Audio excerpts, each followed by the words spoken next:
welcome you again to our monthly seminar series. We appreciate your attendance here. We're really happy to have our speaker today in Gail Wadsworth. She is the Executive Director for the California Institute for Rural Studies. This institute wishes to increase social justice in rural California for all residents, building social justice and sustainable communities based on healthy agriculture. They really do focus on marginalized populations. Their goals in public interest research are to strengthen social justice and increase the sustainability of California's rural communities. And Gail said I didn't have to read the rest. Right.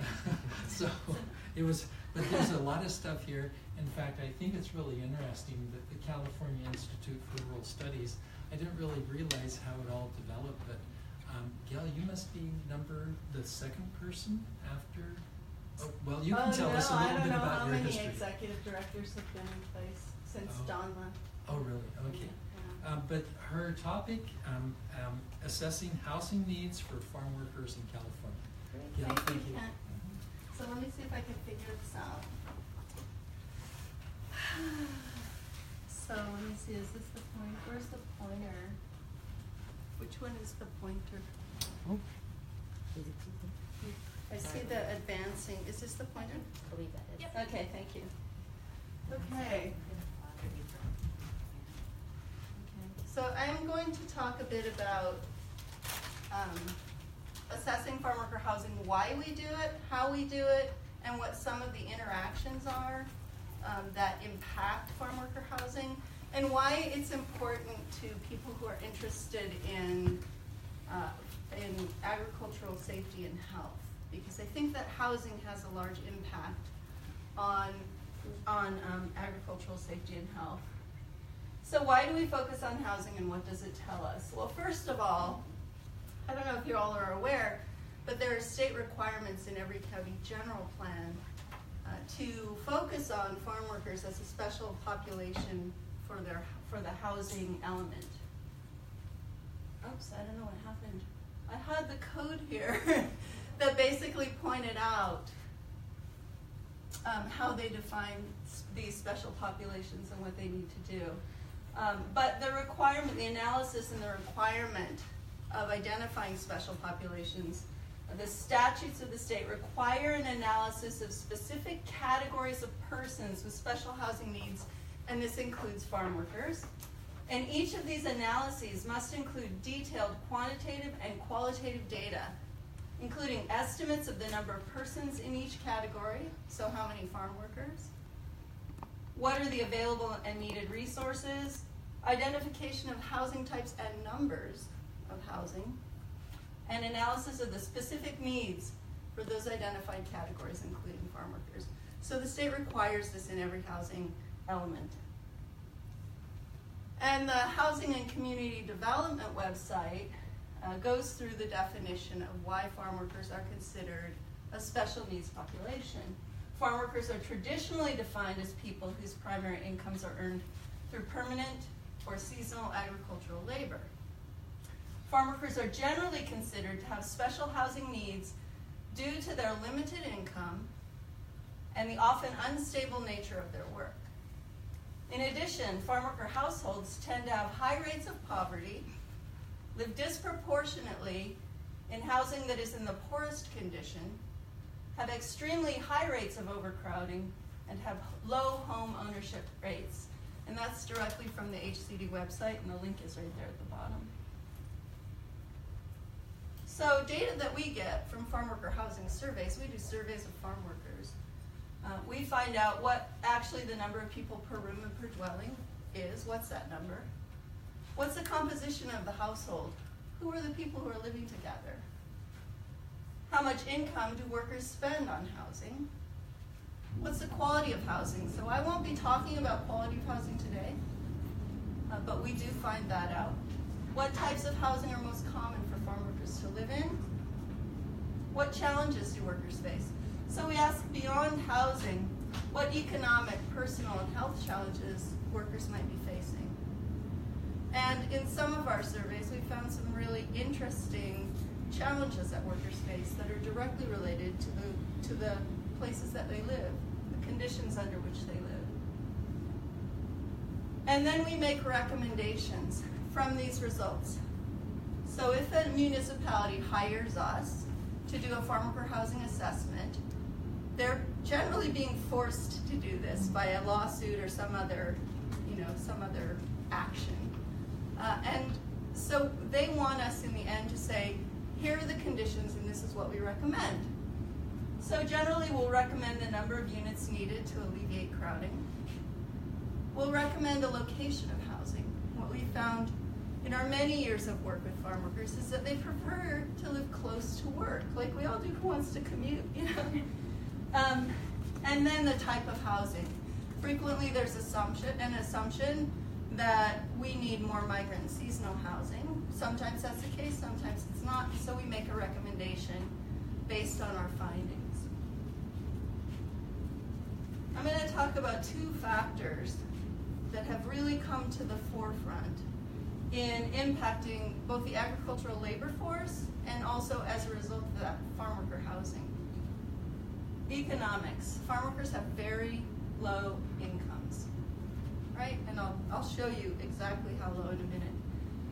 And we see also that a lot of regions with thriving agriculture are really expensive to live. Napa, Santa Cruz, Monterey County, Sonoma. Those are really expensive places to live. And in addition, statewide housing is really limited in California. And so workers basically face a choice. Do I commute from Stockton or Fresno to where I have to work? Or do I decide to live closer by and live in more crowded conditions? Bring in people who rent rooms from me. And then we've got an interesting situation with immigration right now. Since the Great Recession, there's been a net out-migration. So fewer workers are coming in from Mexico, more are leaving.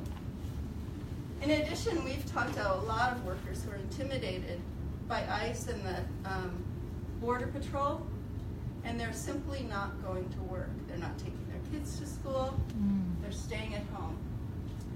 And we've also seen, as a result of this kind of crackdown in the last year and a half, that workers are traveling together in smaller groups, groups of 3, generally, in private cars.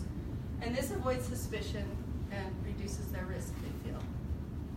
What we've also seen as a result of the changes in immigration is that employers are now seeking solutions to what they see as a labor shortage.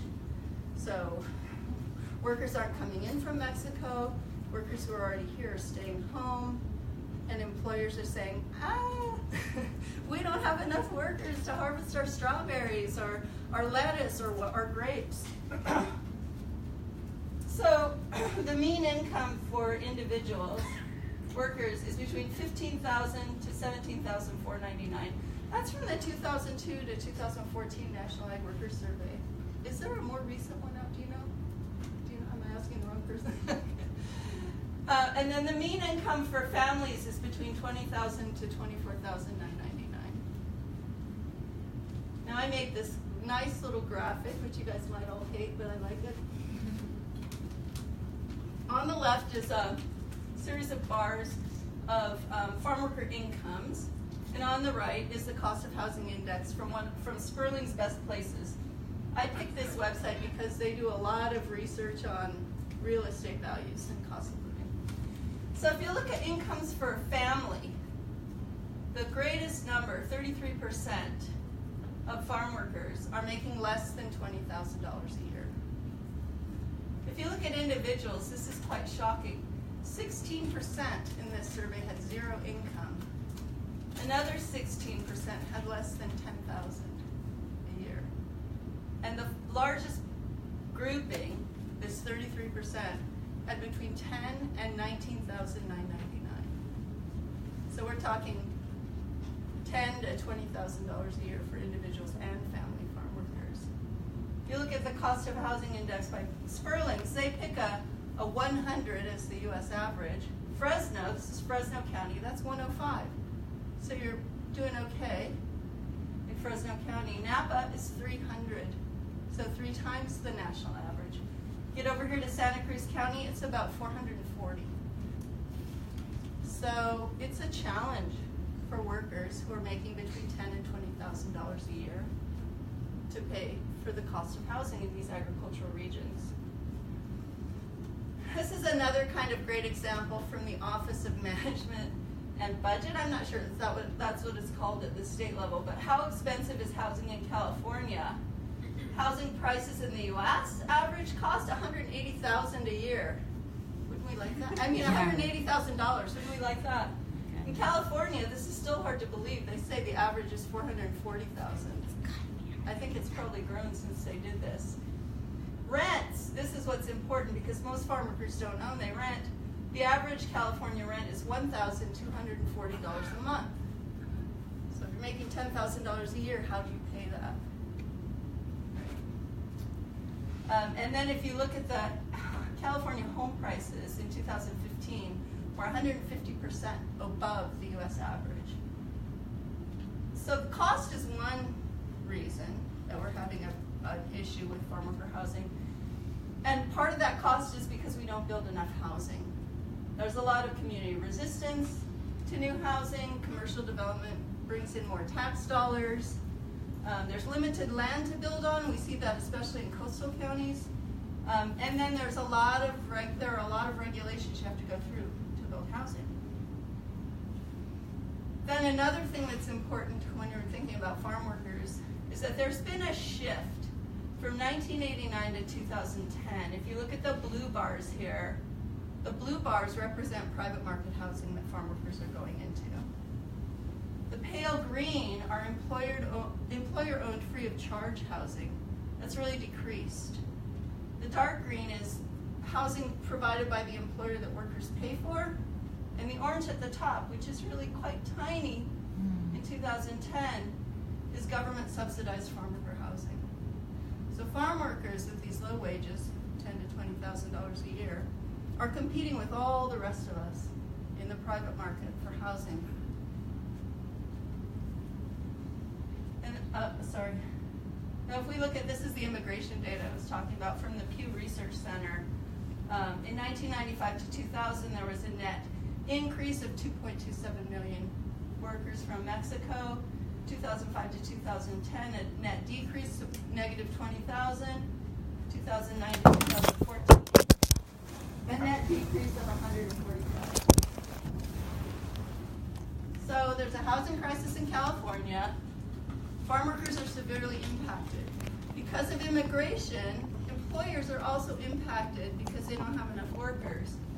And farm worker households respond in a number of ways. So how do we find out information? First of all, do we even know where farm workers live? Generally in California, the answer is that we do not know where farm workers live. So we gather data from a survey. So do you guys know what I mean when I say you have to identify the universe? Mm-hmm. The universe of the population you're going to question. You need to decide who are those people. What's the universe that you're dealing with? And there are two ways that we proceed. We either do an employer-based survey or we do a community-based survey. And these both have their benefits and their drawbacks. So in an employer-based survey, it's a little easier to identify the universe because you can find out who employs the workers and at what proportion they employ them. Well, it sounds easy. It's not really that easy.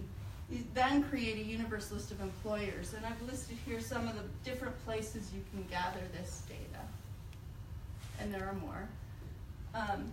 So from that list, the universe of employers, you determine how are you going to sample them.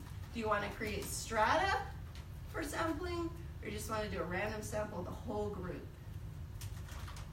And it's hard to know how you proceed, but generally we create strata based on various characteristics of the employer population.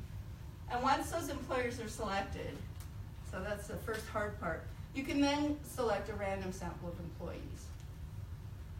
Okay, so everyone understand this? Are there any questions about it? It's not hard. Here's an example of a study that we've just completed. So what we did was we identified the universe. We knew we could only collect 400 surveys. So we looked at all the employers in these two counties, Santa Cruz and Monterey counties, and we said, okay, based on, first of all, the size, we know that 3 to 1, big to small. So we have to collect 300 surveys from employers that are large and 100 from small. Then we further segmented it into type of employer, county, type of crop. It went on and on and on. We had about 6 or 8 different strata that we identified. And then the key is to try and hit that goal. And I think we were pretty good. We were pretty good. What is FLC? Farm Labor Contractor. Sorry. I often make assumptions that everyone knows what my FLC is Farm Labor Contractors. Can I ask, what's the differentiation between big and small? How do you decide which is which? And what percentage is that of the total workforce that you sample? We had, our universe list in this case consisted of 1,500 growers. We divided them up by 2 counties. And I think big and small was based not on acreage, but on number of employees. So we looked at how many employees were hired. And then it was just a sort of there was no specific cutoff, but it was like 50 employees and more we considered fairly large. And then 50 and below, small. So what percentage would you say you surveyed out of the total worker population? Well, I'll tell you, we sampled 400 and we determined in our research that there are 91,500 workers, which is about double what everyone thinks. So we didn't sample a lot, but our goal in this proportional sampling was to make sure that even though we had a small sample, we were getting a representative sample. Yeah, ideally we would have collected, thousands. And we didn't know the total population when we came into this project, right? We wrote the proposal with certain assumptions. And then when we started to do the research, in fact, the population was about double what most agencies and municipalities were assuming. So when you looked at these big and small operations, did this encompass certain areas of California, or? This is just in 2 counties. This is unpublished work yet. Now it's Santa Cruz and Monterey counties. Okay. And the report will be coming out April 19th. So let me give you another example of Napa County. Much easier to understand, right? We did a housing assessment in Napa County in 2006. We looked at the universe of growers. 98% were wine growers. So we just sampled wine growers. We divided them up into small, medium, and large based on, in this case, planted acreage, so different than the number of employees. In Santa Cruz and Monterey County, small, medium, and large was different because there's so much diversity in the crops. We had to categorize them by number of employees rather than acreage. So from this universe of wine growers, we randomly selected 50 farms from each stratum, so 150 farms. And then we didn't find many farm labor contractors or vineyard management companies, so we included all of them in the sample as well. So we had 150 wine growers, farm labor contractors, and vineyard management companies all included in the sample. And then from these randomly selected, we then selected randomly employees. And this is how we felt that by doing it this way, we were able then to extrapolate to the entire population of farm laborers in Napa County. Now I want to say one thing. Doing an employer-based survey is really excellent for a couple of reasons. One is, you know everyone you're going to talk to is going to be a farm worker. And also, you're able to sample people living and or working in the county. If you're doing a community-based survey, you're really only getting those people who are living in the community.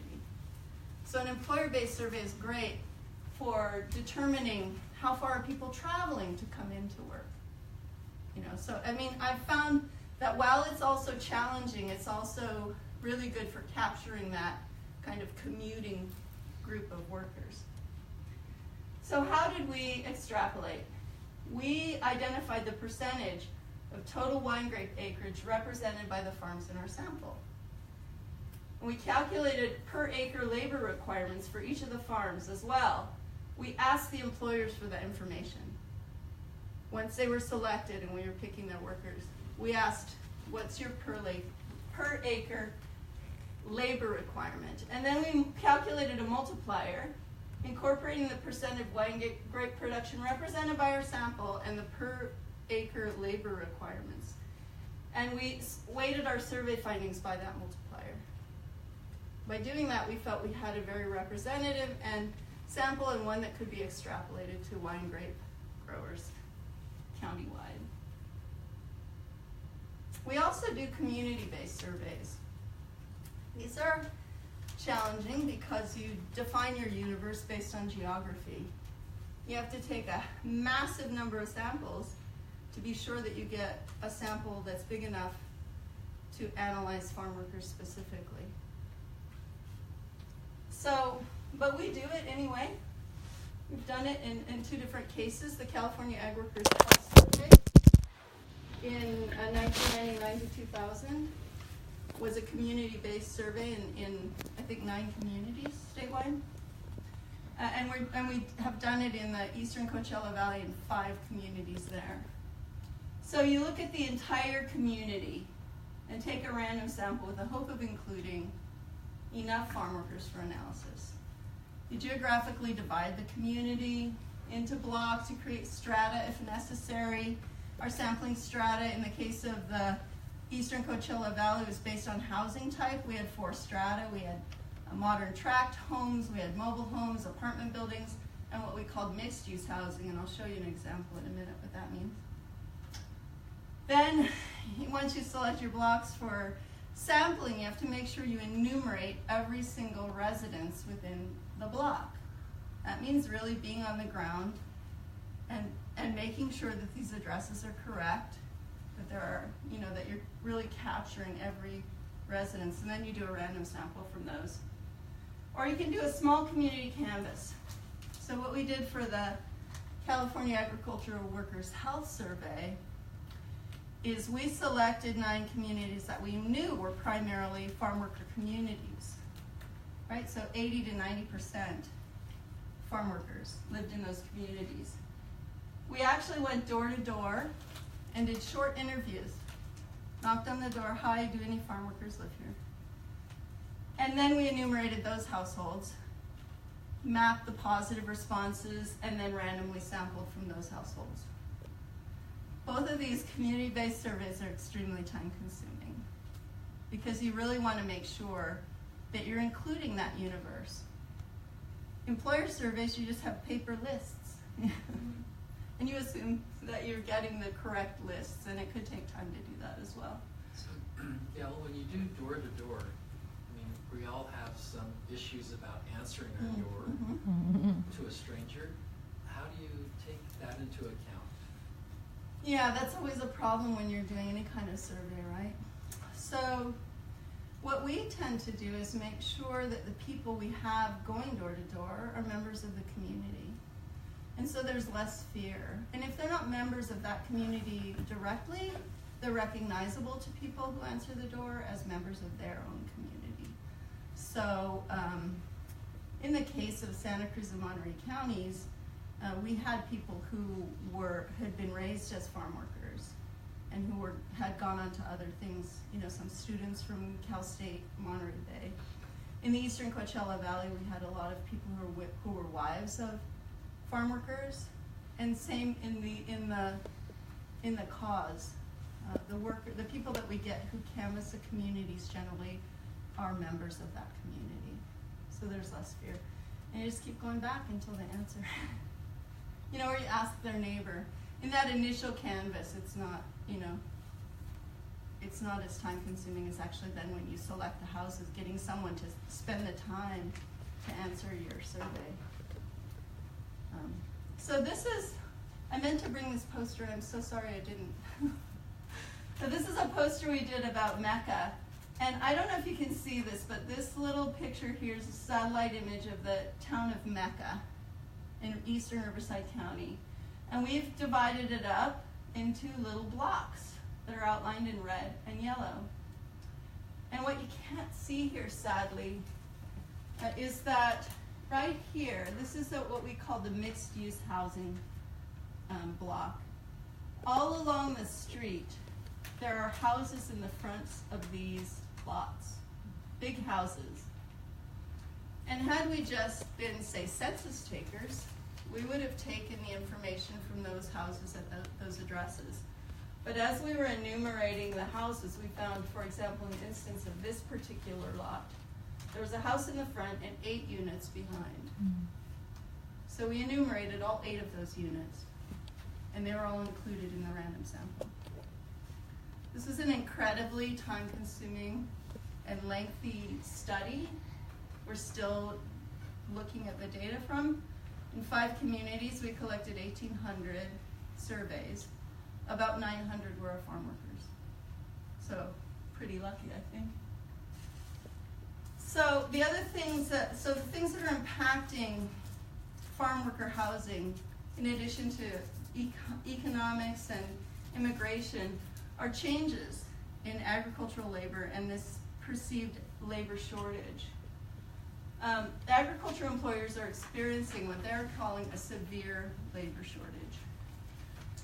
And as a result, do you guys all know what H-2A visa holders are? The guest worker program? H-2A guest worker visas are growing nationally. And California was kind of immune to this until recently. And in California, requests have grown from 3,199 in 2008 to 10,005 in 2016. We went from 3% of the national number of requests to 6.5%. Still a small percentage when you consider the vast labor force we have, but more than double. And H-2A employers are required to provide housing for their workers, among other things. And so this is a huge challenge in California where housing is scarce. This is the trend of the H-2A visa request from 2008 to 2016, and it's still going up. So Dawn Villarejo did a review for us in our current study in Santa Cruz and Monterey counties of, I was telling you, we didn't know how many workers were there, right? And so he looked at the quarterly census of employment and wages, and he found a couple things. One, he found that every year from 2014 to 2016, that the average employment records show that businesses providing support services to crop and animal production have larger numbers of employees than crop and animal production farms who hire direct. Is this significant? Well, the largest share of these support service employees were persons working for farm labor contractors. So from 2014 to 2016, this is the first time we've seen this trend, where there are more people being hired by farm labor contractors than by owner-operators themselves. These slides are missing. I don't know what happened to them. So I don't know what was in this slide. But what we've seen also is that that farm labor contractors are the ones who are putting in the largest number of requests for H-2A visas. So I'm hoping that's what it said. What's also interesting, so we've got all these pressures on workers, right, with regard to housing. Workers are also, H-2A workers are facing NIMBYism. I talked to a reporter in San Luis Obispo and Nipomo, a farmer's housing was torched before it was finished. And this is the article that was in the LA Times. Desired for their labor, rejected as neighbors. This couple, Greg and Donna France, had decided there was a company building 7 houses, 2,500 square foot houses, in a little cul-de-sac off a farm road, and they thought, we're going to buy these and use them for our H-2A workers. They're out of town, you know, they're in a nice place. They had 100 workers coming up from Mexico, and this was their solution to providing housing. When their neighbors found out about it, anger erupted, meetings were held, fingers were pointed, and death threats were hurled at the Frances. And in fact, on April 6, 2016, flames devoured one of the unfinished homes, not yet wired for electricity, and investigators almost immediately concluded it was arson. I don't know what the Frances ended up doing for their workers, but they basically pulled out of that 7-house development. So, in all these years of us doing research, what have we found out? Napa County results. 5.9 people on average per dwelling. 61% of the housing we surveyed in Napa County was crowded. 34% extremely crowded. 46% of the workers were living with people unrelated to them. Only 5% living on farms, and only 2% free housing. And in 2006, the average rental expense was $1,000 a month. So this tracks with what, the data that we were seeing earlier. We made a recommendation of building an additional 388 units for workers. So the wine growers in Napa responded. They added a $10 per acre assessment on their property to go into a Farmworker Housing Trust fund. And from that money raised, 180 units were built. Still short, less than half of our recommendation. And the units were for migrants only, no families. So in 2017, the growers realized that they were having trouble paying for maintenance and management on these 180 units. So they increased their assessment to $15 an acre. They can't build any more housing with that increase, but they can manage and maintain what they currently have. This article was in the San Francisco Chronicle in 2017. Worker housing funded by Napa Vineyards can't meet the demand. So we're currently finishing up a study in Santa Cruz and Monterey counties, and what are we finding? Well, 75% of the workers we talked to are married. Building 180 units of housing for migrant workers isn't going to help those people, right? 20% are follow-the-crop migrants. They still need housing, right? That's higher than average. 4,365 H-2A visas were in these 2 counties. Farm labor contractors were the primary H-2A employers, 18 out of the 24 employers we interviewed. And this was what was shocking to us. The total estimate of workers in Santa Cruz and Monterey counties was 91,500. Numbers show about 47,000. And what we attribute this to is this huge surge of farm labor contractors bringing in crews from out of county. And these farm labor contractors register their crews in the county in which they are located. And so they don't show up in a county assessment of laborers in Santa Cruz and Monterey County because they're coming in from outside. So around 5% are H-2A workers. We found that most people in this instance live with people who are not in their families, 53%. And this is really unpopular among the people we talk to because we're talking about settled families with kids. And one woman said, "Don't think I want to live with 2 other families. I want to live alone with my husband and children." So we've also found that housing is crowded. According to USA standards, overcrowding in the U.S. is estimated on the basis of persons per room. Those rooms excluding kitchens and bathrooms, but all the other rooms in the house.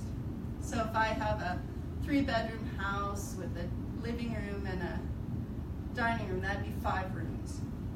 So a house is considered crowding if there are more than 1 person per room, and severely overcrowded if there are more than 1.5 persons per room.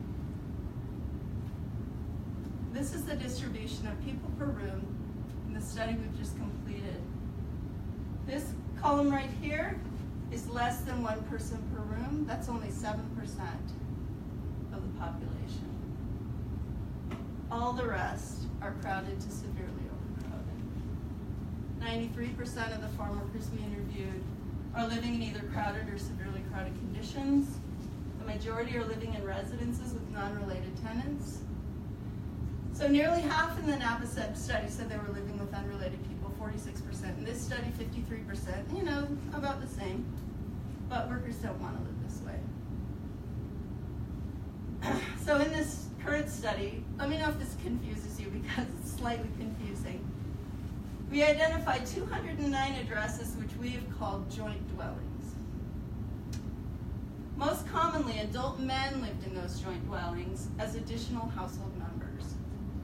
In households with extra men, there were 3.4 additional household members per dwelling.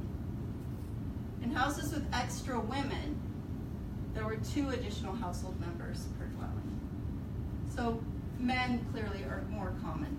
However, we also found boys and girls who are living away from their families, who are living with adults who are not their parents. For the entire set of 388 addresses, the extra residents added an average of 3.2 people per dwelling. When we added the number of unrelated persons to the household, the average household size was 7. 7 people per household. But remember that people per room statistic, 93% were either crowded or severely crowded. So nobody's published any data on H2A workers. We were able to gain access to 23 H2A workers. Everybody's probably heard rumors and stories from inspectors at the Department of Industrial Relations or news people who go out looking that H2A workers are living in motels. We heard reports as long ago as 6 years ago that farm labor contractors were putting up workers in motels outside Napa, to the extent where one inspector from the Department of Industrial Relations found 30 men living in one room in a motel. So we were actually able to interview 23 H2A workers. Not a lot. We can't really rely on this for anything. But we did see that 16 of them were living in motels. And we've heard from the city of Salinas and other municipalities that their motels are basically full with migrant farm workers. So there's definitely a sense among workers that there's competition for housing. The majority of workers in our studies are settled, not migrants. They live in crowded housing with non-family members. H2A workers are increasing, and so we wanted to think about how do they impact settled workers. When we talked to workers about that, they said they believe that the increase in guest workers has exacerbated crowding in the existing homes, as US-based migrants who would normally come in during high season no longer have the option of moving into motels. And so they're doubling up and tripling up with families who are currently living in these communities. So here we are. What are the health impacts? This is what you guys are really interested in. I was talking to Kent briefly about this beforehand. These are just some of the proven health impacts, specifically among children who live in crowded housing in general. Children's well-being suffers when they're exposed to crowded conditions. Their academic achievement drops, they have behavior problems, and their physical health actually decreases. The negative effects on children raised in crowded homes can persist throughout their lifetimes. And I think this is something that's important for us to consider when we're thinking about food safety. Transmissions of diseases are more frequent and more severe in crowded housing. So as you know, farm workers don't get sick days. Farm workers don't get paid time off. And so what is the implication for us in our food system having a population living in conditions where transmissions of diseases are frequent and more severe, handling our food, right at the source. In addition, sleep is disturbed among people who live in crowded housing. Stress, anxiety, and depression are more prevalent.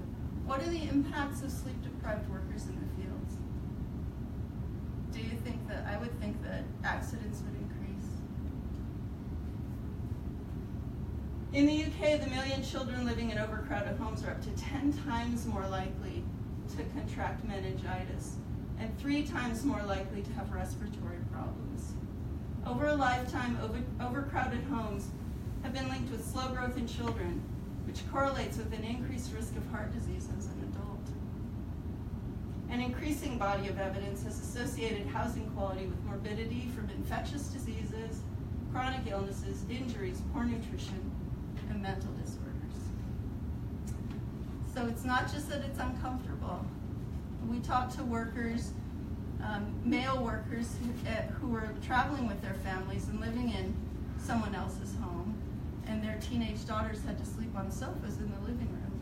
And they were uncomfortable because there were also single male workers living in that same house. So I think that there are all kinds of risks. So look for our upcoming report. It's not out yet. It's going to tell you a lot more about farm worker housing in Salinas, in Santa Cruz and Monterey counties.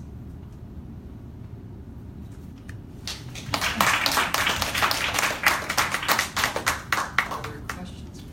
Question. So, are there any counties or cities or localities in California that are doing housing well? Are there models that we could, or one could advocate to disseminate? No, not that I know of.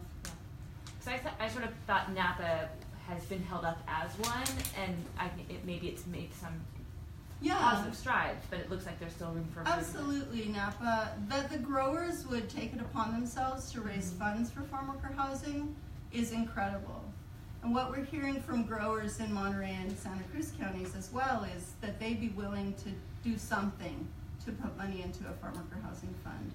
But the reality is, as we look at these coastal counties, specifically we looked at San Mateo County, Santa Cruz and Monterey, there aren't a lot of places you can put farm worker housing.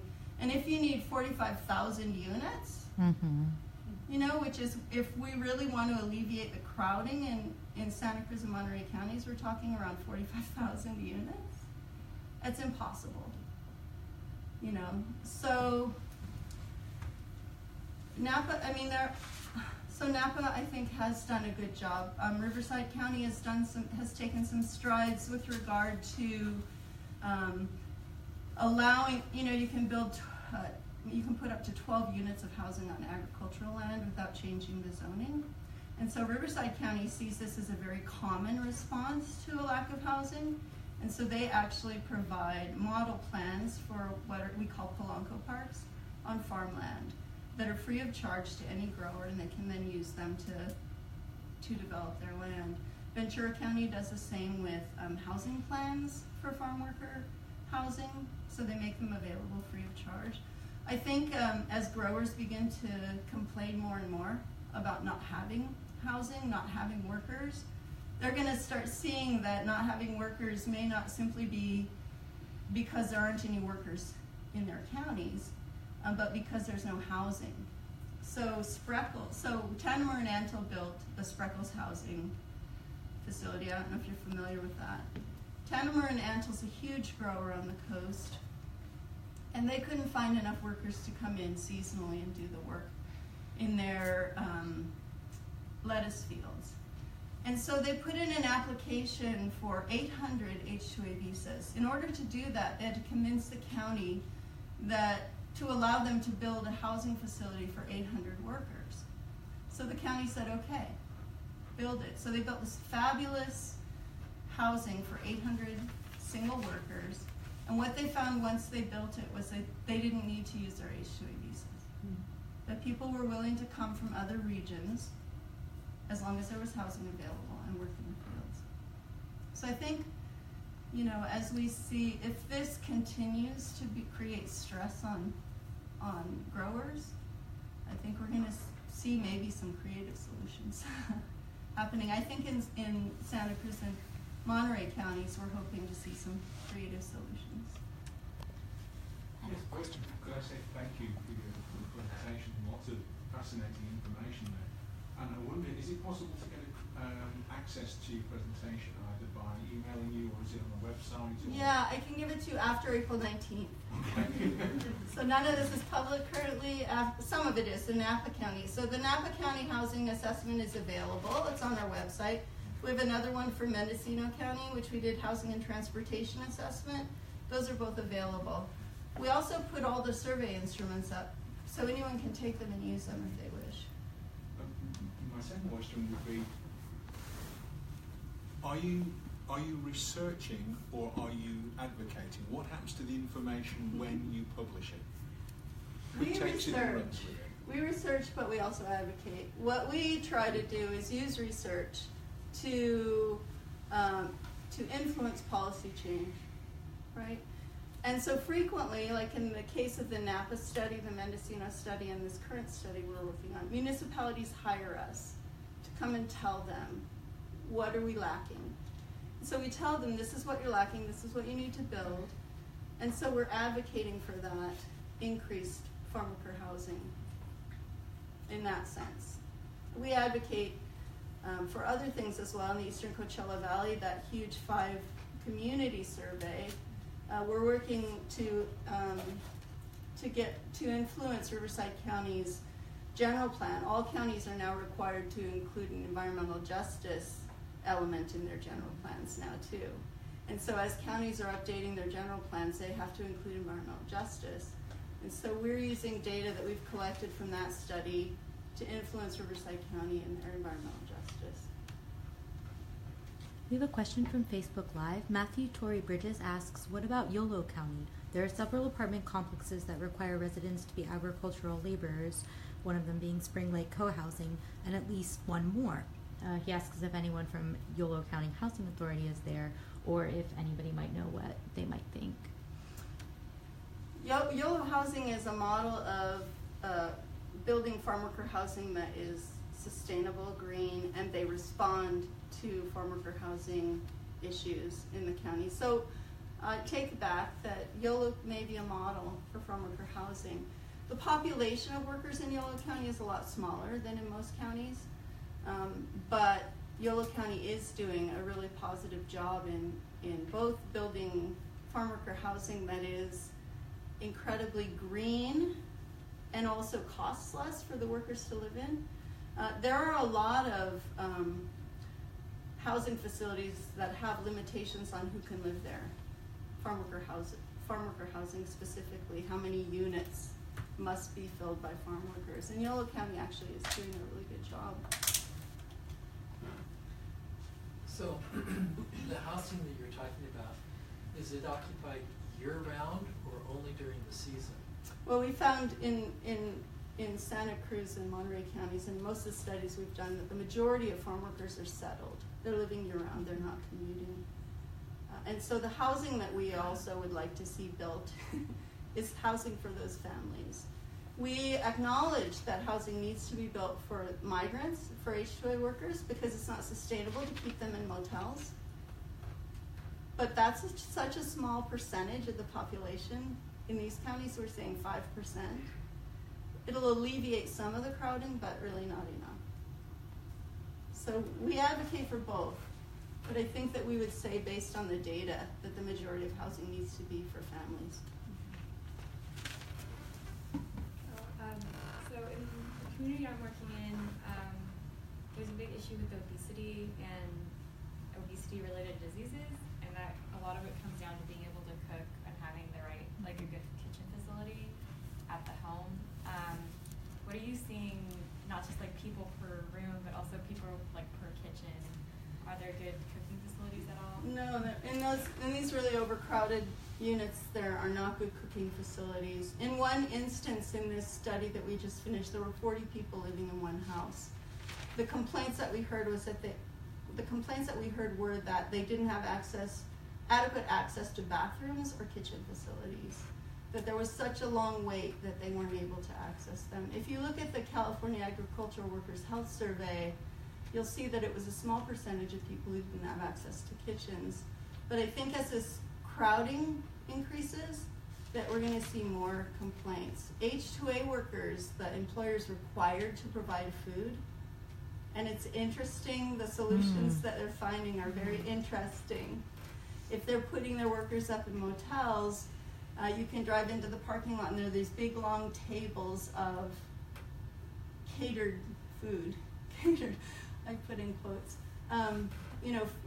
Food being provided for the workers. Or they'll give them gift cards to fast food restaurants, or if they're staying in the motel, they'll pay the motel for the breakfast that we normally get in the motel.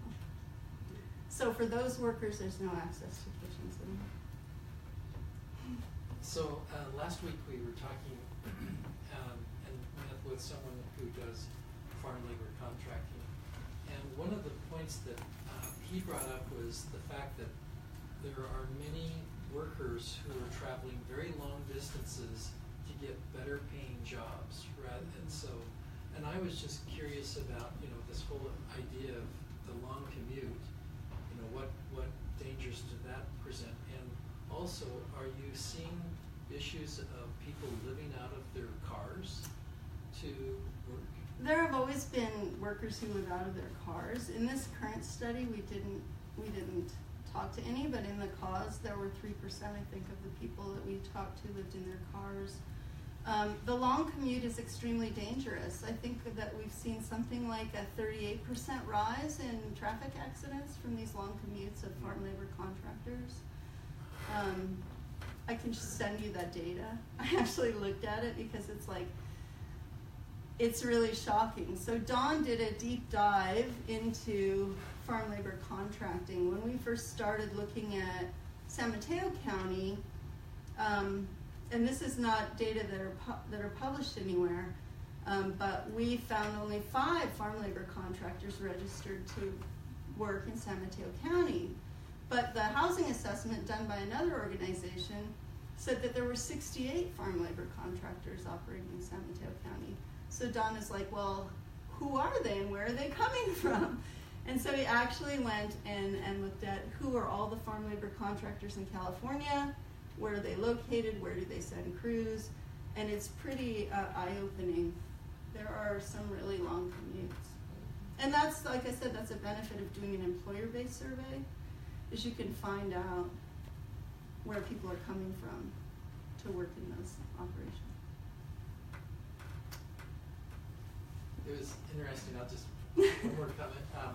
I went to a meeting where we were told that there is over 500,000 acres of farmland that is set for retirement, and the idea is, what do we do with this farmland? And I guess a lot of it for retirement are farmers who have very low priority for surface water rights, therefore they can't plant anything, and they just till over their land and hope for a better wet year in the coming year. But I guess the question that came up too was housing. Is there any solution with retired farmland? For building housing? Yeah, I guess it's probably the wrong location. Yeah, I mean, I think you'd have to, you look at the state regulations and you can build 12 units or 36 beds in a dormitory style on zoned ag land. You can't exceed that.